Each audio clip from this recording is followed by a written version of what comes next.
Hello, everyone. Welcome to PairFect, the ultimate lifestyle show celebrating visionaries shaping our world. I'm Dinah Ventura. Today, we enter the imaginative realm of mixed media art and sustainable creativity, where personal stories and ecological consciousness merge in powerful installations and sculptures. Our guest today is a Filipino visual artist and educator whose layered works use repurposed materials to explore healing, self-awareness, and the environment. Featured in exhibits like Conscious Creations, her art sparks dialogues on sustainability and emotional wellness. Let's dive into her story, her process, and the messages she hopes to share through her art. Please welcome the brilliant mind behind many thought-provoking installations, Melanie Nina Libatique. Welcome to PairFect. At last. I'm happy to be here. Okay, so Finally. very interesting your story. I think you're a very low-key artist, although you've been written about and featured in the past. Parang, I think it's high time that we talk about your journey. So let's start with how it started for you. How did your journey as an artist begin? Well, my parents were both art lovers. My mom graduated from fine arts. And UP. yes. And then my dad was in architecture. During the 70s, he was also painting. I see. So at an early age, I was exposed to them doing artworks at home. Okay, so are you an only child? No, I am the eldest of four. And everyone took up art in some form? No, just, well, my brother, they sketched and scribbled. Okay. But what about your other siblings? So you went full-time into your art.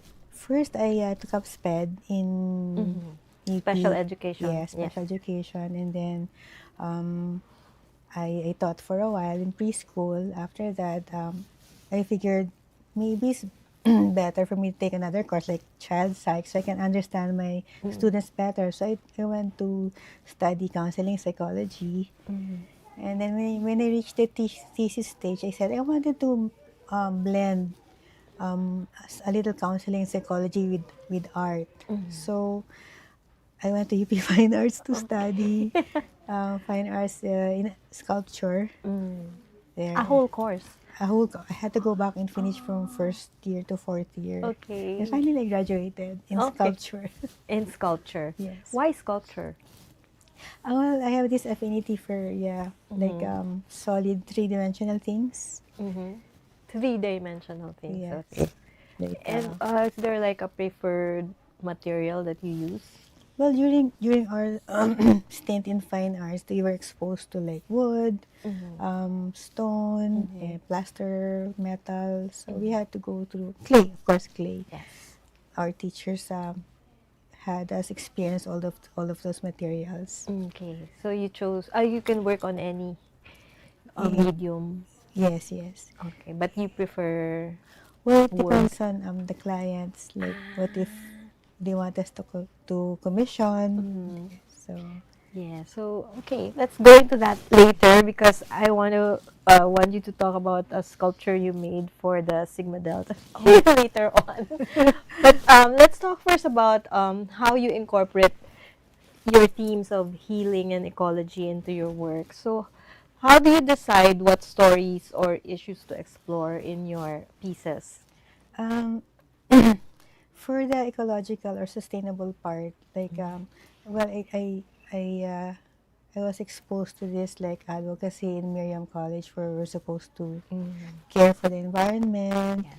And so like I was thinking maybe I can try to insert this sustainable concept in my work by recycling, upcycling, and not adding more, more output, those things that we throw Throw. after the process of making things. Mm. So when I make it into an assemblage, Okay. we can glue it. I can use nails or screws to put things together for a composition. Okay. So, mga repurposed, Repurposed, rejected materials, yes, rejected material. throwaway materials, you put Yes, them together together. into a piece. Okay. How about the healing part? The healing part comes, well, how does that go? Well, my exposure to counseling psychology made me more conscious of how art as a process can help a person not to be expressive, to not focus on the negativity, but on the moment of healing oneself. Yeah. So especially with the kids, with the younger ones, they're more conscious of the process, not really the output. Yeah. So the more engaged they are, the more you're able to express their emotions, their anger, their fear, because when the kids have tensions and stress, when they don't really go to like a sit in a couch and talk it out. They Right. don't do that. Yeah. What they do is they act out their emotions and stress. They play. Yes. And then part of play is that using art materials, musical instruments. So Okay. So that lets it out, that less emotion they can't express in words. in a safe manner. Oh, nga. Not like us, we can sit down and talk to somebody, but the kids they act it out. Okay. So, your background, as you were saying, combines both the fine arts and counseling, psychology. So, how do these two disciplines influence your creative process? And yes, special education. So, well, I started out teaching in SPED, and that's where the individual, the needs of the child has to be considered, their learning styles, and well, you don't know what happens to the child when he or she comes from the environment at home, so you will just see how they relate with each other, the trauma that they express.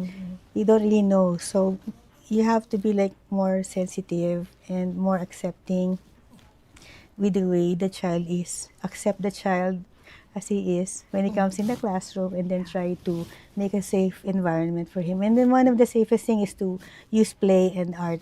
And art. And art. How do you introduce it to them? Like, how do you know they're interested? Well, there's unstructured materials like clay, there's paint, there's blocks, there's sand. They call it unstructured, so the children will just express their ideas. Yeah, there's no rules. There's no rules. Like, they don't have to copy. They can pound on the clay. They can make like a scene using the sand. The sand toys, they can create a story using the sand play, or they can use the finger paint on paper. Okay. In your work, like, has there been anything that surprised you with their output? Well, every child is unique. So, well, when what we learned in our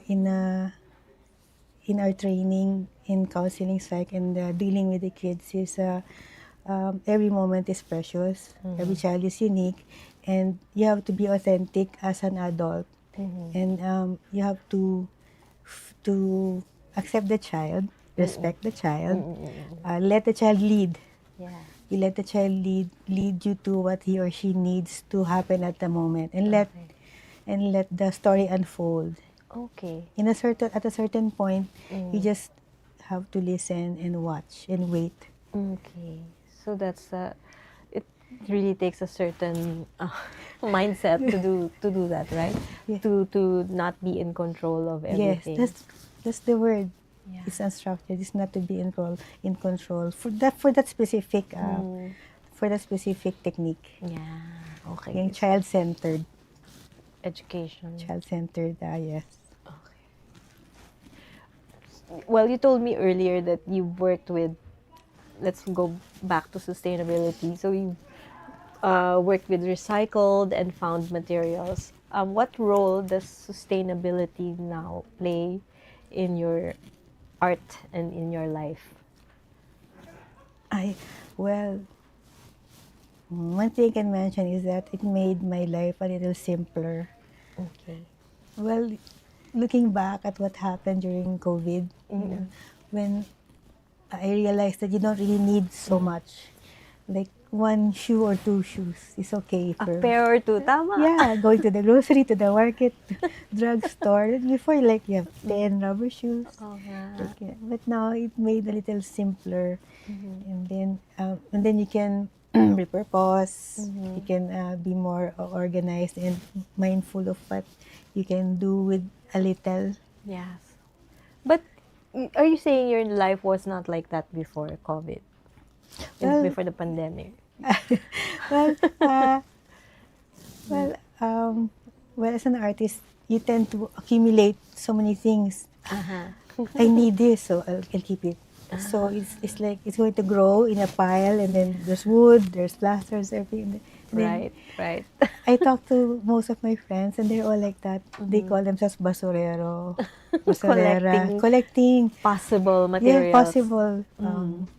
Dried leaves, all Mm. kinds, metal, nail, all kinds, cloth, textile, everything that you can get your hands on, and keep everything. Yeah. That was you before, but now, It's how did it change? Did you give those away? You finally made them into something. What did you do? well, I'm still basically the same collector of things, uh, but it's more like letting go of what uh, like planning ahead too much is not really my concern. It's just like focusing on what I have at the moment Okay. and not like being too greedy. Yeah, you don't think too far Yeah, ahead. too far ahead. Just focus Oh on what I no. can do at the moment, and yeah, Okay, for myself, for my client, for so that has really simplified your decisions on things. yes, On yes.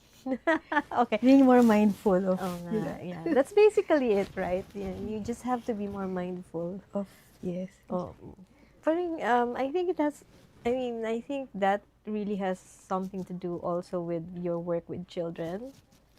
So, how you being an artist and an educator, and you're working with kids with special needs, right? And you're teaching them to express themselves through art. Like, how do you inspire them to get into it? Like, I mean, some kids, is that something that they naturally get into without any urging or forcing? Well, let's see. My teacher before said that Dr. Karandang said that art is like play, is part of being playful. Yes. So when the child comes into the therapy room, the art materials are just like toys. Yes. Yeah. Ah, So okay. paint is like a plaything that you can use. So I think of it like that. So when the child comes into the room, well, the first you have to make connection, Right. and you see each child is unique. So it depends on how she will or he will approach you. So you have to See how it goes. observe. Yes, it's like Mm. adults, they have different styles of relating. So Right. and they will be going around the room, observing, and then they will see that the materials, the toys, the clay, and then, well, some of them will try the materials, and some will just go out and come back. So it's really It's different for each it's one. different for each one. Yes, yes. So Okay. And what have you learned about kids or yourself with your kind of work? I mean, for me, it's really very interesting because I think it really takes someone special to do that. 'Di ba? Kailangan you're patient, mataga, and observant as well. Parang, and you chose to do that. You studied for it. Why? Well, let's see. When I started with SPED, well, it taught me how it's more structured when I study special education. It's more structured, making lesson plans and the Right. searching is more the technique. My educational model became more complete when I went to counseling psychology. I That's see. when I learned that, yeah, feelings are, they're always there. So Right. they will never disappear. So Oo nga. especially in the kids. So you have to teach them emotional regulation, how to express safely without hurting themselves or others. Right. So that's one. Another one is respect. Respect is very important for the individuality of the child. And then safe. You have to keep your classroom and your clinic and your play area safe. Safe meaning like how you approach them, how you talk to them, and then setting standards and setting discipline and rules is part of making the environment safe. So For they know what to everyone. expect for everyone.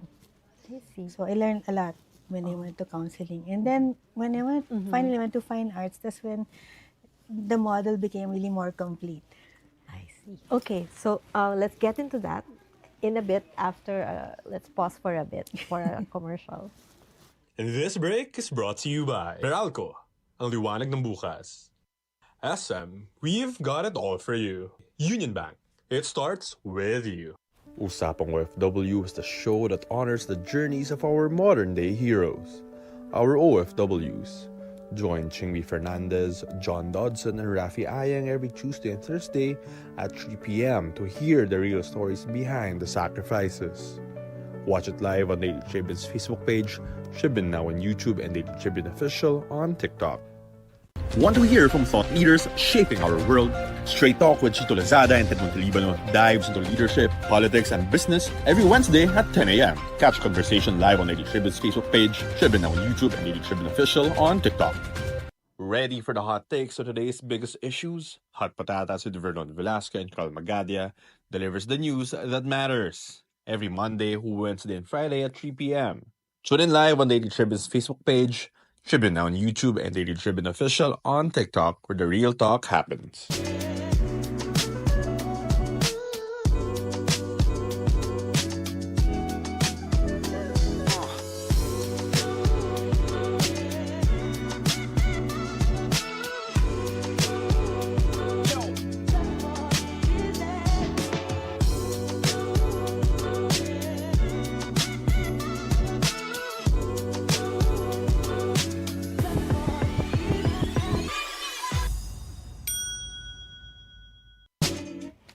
Welcome back to PairFect. We're still here with Melanie Libatique, artist educator. Okay, so we were talking about how you have successfully combined all the courses that you took in life to do what you do now. But when I first met you, it was you as an artist. This is the first time that I've learned about your other work with children, with special children. That's very interesting. But let's talk about your art. So I want to know, what's one piece or exhibition that holds a special place in your heart, and why? Well, well, that very special opportunity came up when I was like commissioned to do a special piece for our sorority, Sigma Delta Phi. Okay. It was like 3 years ago. Tell me how you did it. What was it? What was the concept, and why created it that way? It was a tribute to the Filipina, the woman, as like how do you call it, coordinator of sorts. You know, when we organize everything in an event in our homes, you know, when a woman does it, it's complete. Yeah. Like take care of the food, everything, the events, take care of the The people ultimate feel. multitasker. Yeah, multitasker. Yes, only women can multitask. Yeah. And it comes out naturally. Yes, You think of everything. So that was yes, your piece yes, about. That was yes, about the woman being yes. the every woman. Parang The ganun. women in different stages in their lives. Mhm. Yes, Okay. facing challenges, overcoming challenges, Mhm.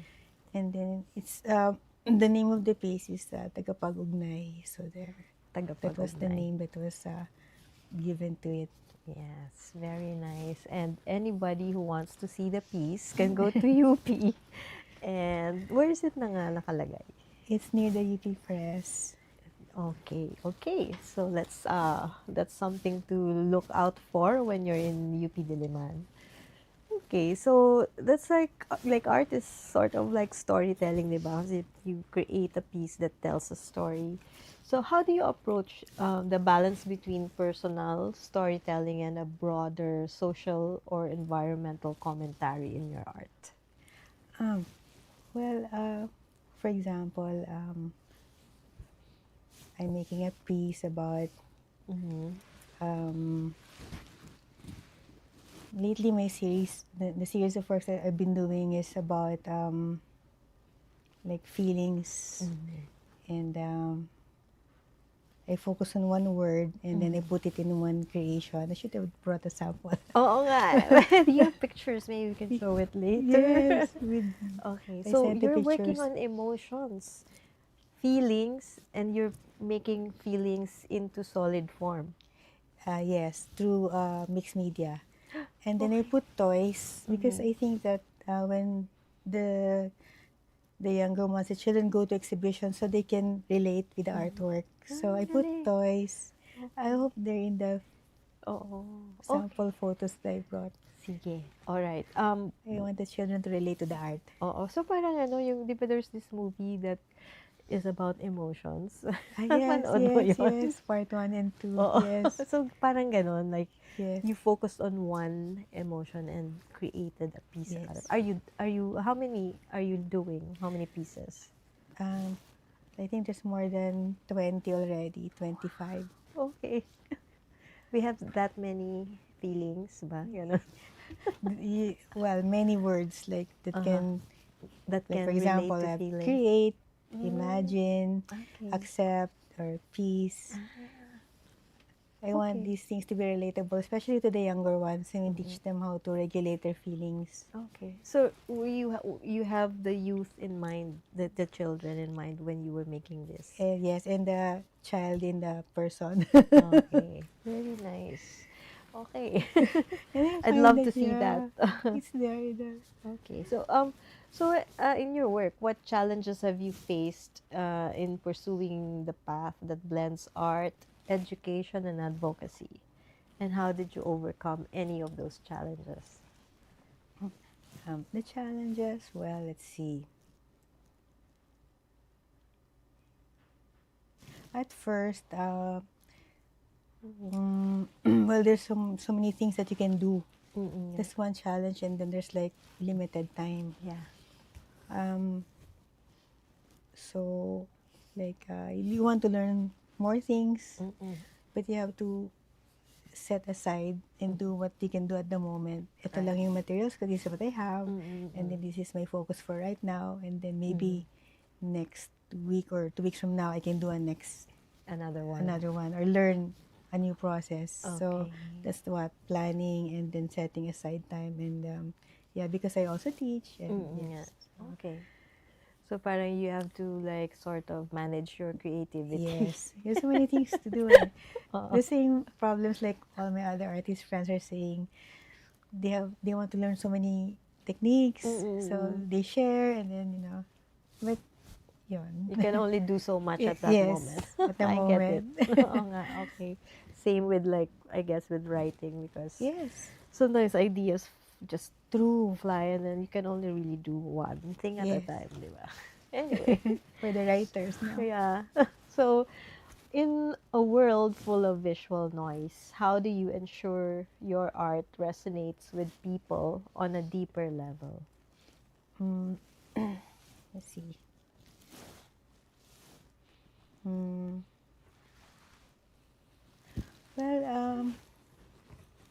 Well, like people are unique. Like some have their own preferences in color and formats. Some like colorful, some like minimalist, and then some they want kinetic art.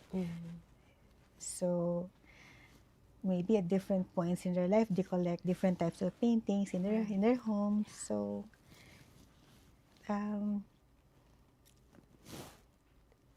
connecting in my own way is like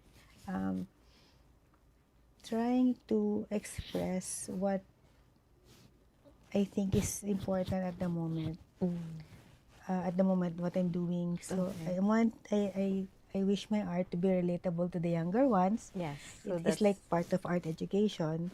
I want their I want some humor in it so they can connect. So I put toys. So okay, yeah. so there was one exhibit in Gateway when the child was really manipulating. I don't mind the children to manipulate. To touch the to touch art it, play with it. So Okay, good. yun. So that's two, connecting and not being afraid na masisira. Yun. I want them to know that some art can be relatable in that way, physical. So so that's the least that I can do for the younger generation. Oh, very nice. And what advice would you give to aspiring artists who want to use their creativity for meaningful change? For the younger artists, for meaningful change. Yeah. Well, during my because I already senior na, I have met so many younger artists, and it's very exciting to meet them no, in different stages in their lives. No? So I think that most of them are really trying to be authentic and honest with Their art. yes, because when you create you're alone most of the time, you're alone, and then you focus, you see what's important to me, this yan. So maybe they try also to balance, is this going to be for me, or will I think of, is it going to be for the school, or so you have to decide, like, is this like for a client, is it going to be for sale? Is it going to be for me? I want dark colors, like, it's for me. At that moment, I want dark colors, or I'm happy now, so I use happy colors, or my client wants this minimalist for the house, or my interior designer friend commissions me for this. So there's so many things that you need to address at a certain point. So I think that the younger artists are multitaskers. Yes. They're very good in multitasking. They already know how to compartmentalize also. Yes, and the trend nowadays going to the provinces and do advocacy. I have met several artists who go to the provinces and they teach for free. They go to the barangays, they bring pastel colors. There's many groups now doing that, and parang paying it forward. Sharing their skills and Yes, their talent. and with the younger ones. Okay. So your advice is for them to keep doing that so they can also learn to find their authentic selves. The community service part is very, I think, very strong in the artist world right now. Some of my artist friends, they go to the Bilibid. Yeah. Walang ano yun. Wala lang. Gusto lang nilang gawin. They draw. Okay. And some of them go to the home for the aged, some in the orphanages. So the artists are very versatile, and they do. I think there's plenty of those community service things going on now. Unlike before. Parang hindi man masyado before. No? But or has it always been there? Maybe there's more need now. Oh, why would you say that? Well, because maybe because of maybe social media. The kids are more like they see things going on. So like they're more exposed to ideas, to beauty, to art. So you know, oh nga no. it is just like it opens up a world for them that need to be explored and expressed. Yes. I suppose. Okay. And yes, you can be your own, yeah, like everybody's taking a selfie. The camera can be like brought anywhere. Very democratic. You can take pictures on your own. Yeah. Okay. Thank you. Yes. Alam mo, I really enjoyed talking with you. I've learned so much about your work, and I think it's very special and unique. So thank you you. for spending time with us Thank this you afternoon. for inviting. And we hope to have you back sometime. But for now, before we say goodbye, would you like to say something to our viewers?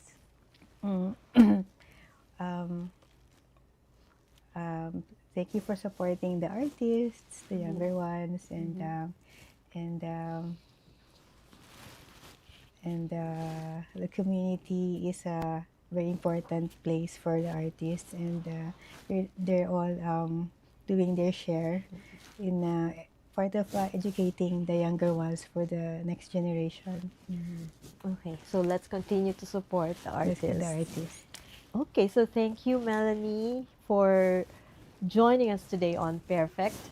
Your art reminds us that creativity isn't just for expression.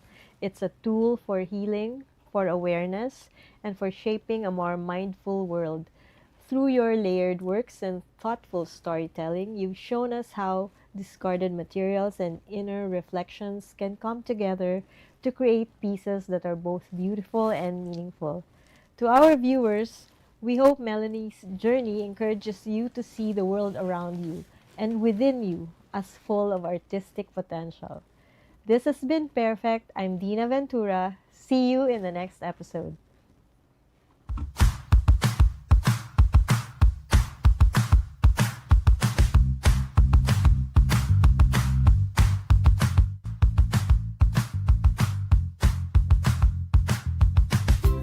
Magandang araw po sa inyong lahat mga katribo at sa mga taga-subaybay natin sa Daily Tribune. Nandito po ulit ang inyong lingkod. Ako po si Manong Joe Saldariaga para sagutin ang inyong mga katanungan. May tanong ang isang netizen sa atin, Manong Joe, sinasadya ba ng Meralco na pababain ang presyo ng kuryente tuwing tag-ulan at malamig ang panahon? Napakagandang tanong, pero ang sagot ko po dyan ay hindi po ito sinasadya ng Meralco. Ang paniwanag po dyan ay simple lang.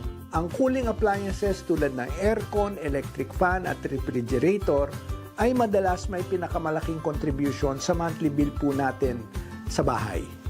Kapag tag-ulan, mas malamig ang panahon. Mas madali para sa mga cooling appliances na maabot at panatilihin ang sinet nating temperature dahil malamig na rin ang paligid. Nababawasan din ang oras ng paggamit natin, lalo ng aircon. Minsan, hindi na kailangan buksan ang aircon natin dahil electric fan lang, sapat na at komportable na tayo. Ang resulta, mas mababang konsumo ninyo sa kuryente sa inyong bahay, mas bababa ang inyong electricity bill. Ngayon, kapag mas mababa na nga ang konsumo, bumababa din ang overall demand sa power supply. At kapag mababa ang demand, may posibilidad na bumaba na rin ang generation charge, ang pinakamalaking bahagi sa bill ninyo na may malaking epekto sa buong presyo ng kuryente. Kaya kung mapapansin ninyo, sa mga buwang malamig at maulan, madalas bumababa ang inyong power bill. Hindi dahil sinasadya, kundi dahil sa natural na pagbaba ng inyong konsumo at gayon din ang demand. Patunay dito ang naging paggalaw ng presyo ng kuryente ngayong buwan. Ngayong Hunyo, sa ikalawang sunod na buwan ay bumaba ang rate ng Meralco, halos 11 centavos ang decrease sa presyo ng kuryente dahil sa tapyas ng generation charge.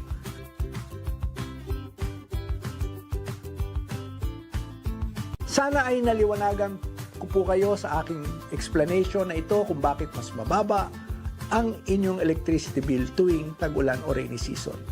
Para sa iba pang mga katanungang Ask Manong Joe uli, hanggang sa muli mga katribo at sa mga taga-sunod natin sa Daily Tribune.